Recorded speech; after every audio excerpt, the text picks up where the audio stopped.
Hey, it's Christy here. Thank you so much for stopping by my channel. Today I'm going to talk to you about direct patient contact hours. This is also known as healthcare experience hours, or HCE for short. Now this is going to be required at 99% of the PA schools that you're going to apply to, so you want to make sure that all of the work that you're going to be doing is going to count towards those hours. So the big three things that you're going to want to know are: number one, how many hours are you going to have to do? Number two, what kind of work do they recommend that you do? And number three, what kind of work experience will not count towards those hours? Okay, so here we go. Number one, how many hours will you have to get? Now this number will vary between schools, but it seems like, at least from the 12 schools that are on my application list, there is a common minimum of 1,000 hours kind of across the board. You're going to want to check your list of prospective schools though, because two of the schools on my list have a minimum of 2,000 hours required. One of my schools even requires 2,500 hours as their minimum. If you want an equivalent on time as you do for hours, 1,000 hours is roughly 6 months of full-time work and 2,000 hours is roughly 1 year of full-time work. There are also some schools that don't require a minimum number of hours at all. Yale, for example, doesn't have a minimum number of hours required. They do, however, list an average, to be helpful, of their accepted students, and that number is 1,900 hours if you're curious. Here's another thing you're going to want to know: whether or not those hours can be accepted after your CASPA is submitted. Duke, for example, encourages early applications, and so they will allow you to project forward the number of hours that you have up until October 1st. So this is useful if you have a full-time job with steady hours and you know you get a certain number of hours per week. On the flip side, a lot of schools say that your 1,000 hours minimum must be submitted and completed with your CASPA. The reason for this is you cannot edit your CASPA once it's been submitted, so the healthcare experience hours that are listed on there cannot be changed. This probably goes without saying, but I want to say it anyway. Grad schools don't exactly love it when their applicants have just the bare minimum of anything, really. Whether it be grades, recommendation letters, healthcare experience hours, it's going to make you stand out if you have more than just the minimum. As I have never sat on an admissions committee, I don't know, but I doubt that they would disqualify an applicant based on just having the minimum number of required hours. But if it came down between two applications and one person, all else being equal, one person had more healthcare experience and one person had only the minimum, more than likely they're probably going to choose the person with more healthcare experience. It's just like anything else. Everything that you can do to make your application better is going to help you because it's a competition. Additionally, if you want more information on this, there's the PA forums, which have oodles and oodles of threads discussing this very topic. Okay, number two, what kind of experience is going to count towards those hours that you need to apply for PA school? Basically, anything that has you touching patients that are in your presence because they are in need of some sort of medical attention is going to count towards your experience hours. Many schools list acceptable work as things like EMS, RN, paramedic, CNA, surgical technician, medical assistant, phlebotomist, etc. Those ones are very cut and dry. Some not as obvious ones that I've seen listed out, but still helpful to know, are the following: respiratory therapist aide, Peace Corps volunteer, most hospital technician positions like ultrasound technician, and clinical dietitian. As with everything we've seen here, there is some gray area as to what will or will not count towards your application. One such gray area that applies to my situation is the emergency department scribe.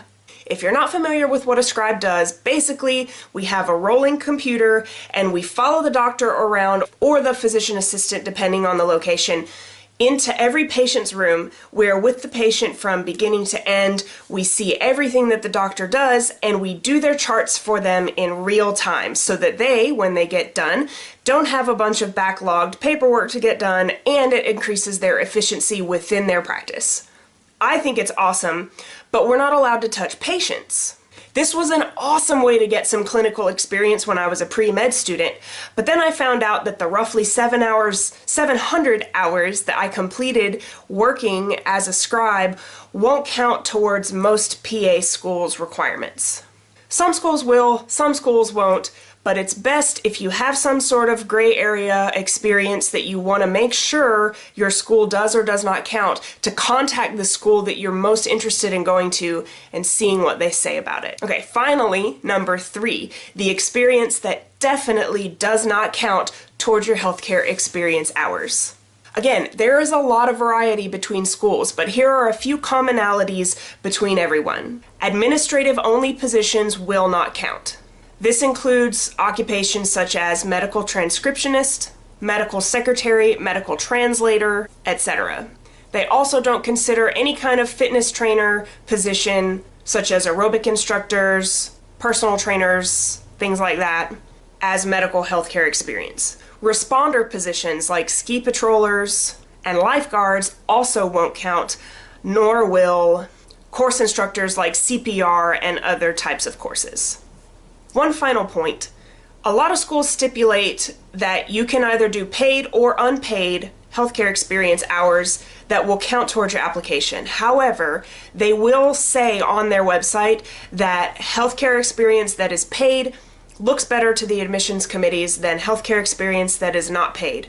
That does not in any way diminish the value of volunteering, but it does help you to know that if all you've been doing right now has been volunteer experience, it'd be a good idea to get a certification of some kind, like CNA or phlebotomy or something, and start getting paid for your hours, especially if you know that your school is going to more than likely prefer the paid hours.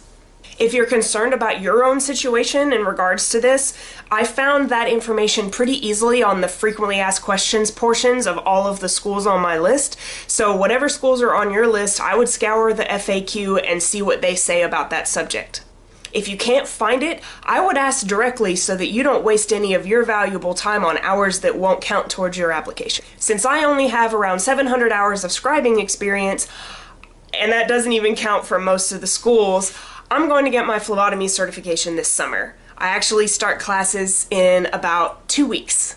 Most medical assistant positions require phlebotomy skills, and though North Carolina doesn't directly require phlebotomy certification, a lot of states do, and since I don't know where we're going to end up once my husband gets out of the military, I figure having the certification is better and offers me more options. The most important thing I can say about the healthcare experience hours is to really find something that you're interested in doing. Don't just go get a certification just because it's short or it's inexpensive if you don't think you'd really enjoy the position, because you're going to be doing it for 6 months to 2 to 3 years possibly. Your life is short.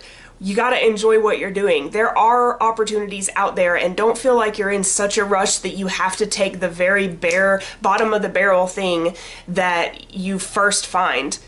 Be more discriminating so that you can enjoy what you're doing for the next few years. Do yourself and your future patients a favor by picking something that you're passionate about and that brings you joy on a daily basis. Okay, that's all I have for you today. I hope you found this helpful, and if so, please give the video a thumbs up and subscribe. I've been trying to figure out a good posting schedule, and I think Fridays are going to work out well, so long as I don't have an Army weekend coming up. So that'll put me at 3 to 4 videos a month, which is what I'm aiming for. If you have video suggestions, please list them in the comments. I've got a running list, and I would love to add your suggestion to it. Also, what healthcare experience hours are you getting? Do you already know? Are you already working in it? Do you do something like super unusual and cool? If so, totally. Comment below. I'd love to hear about it.